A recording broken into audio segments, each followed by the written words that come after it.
के अइलो कोरा में धइलो अपना रनिया के आज मुइब का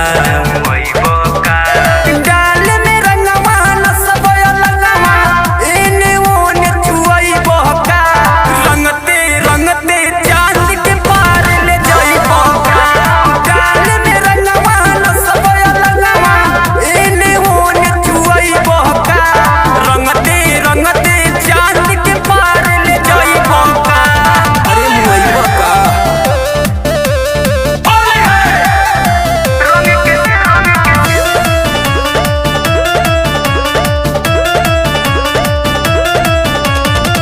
नशा में लगता रो पाड़ो नसाइल करते पाड़ो चितपट हो लगता ढीला करके छोड़ बोए राजा सारा जवानी के नोट हो नशा में लगता रो पाड़ो नसाइल करते पाड़ो चितपट हो लगता ढीला करके छोड़ बोए राजा सारा जवानी के नोट हो बात न मनल नहीं पफनल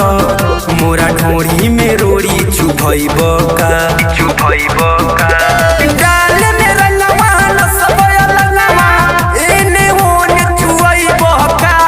रंगते रंगते चांद के पार ले जाइब का डाल में रंगवा नसबो लगवा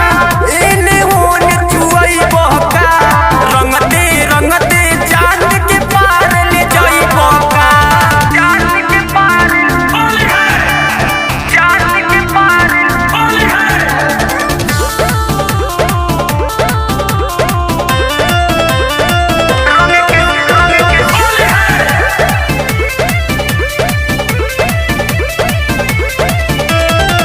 ऐसे ना हो लिखेला बोए राजा होता बड़ी गजन हो गजनी कथी के हो दिवेश भरला ना को मन हो कैसे ऐसे ना हो लिखेला बोए राजा होता बड़ी गजन हो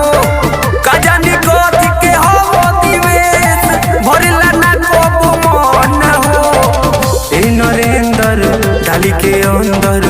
दीपक से तू बात जनइब का डाल में रंगवा नसबो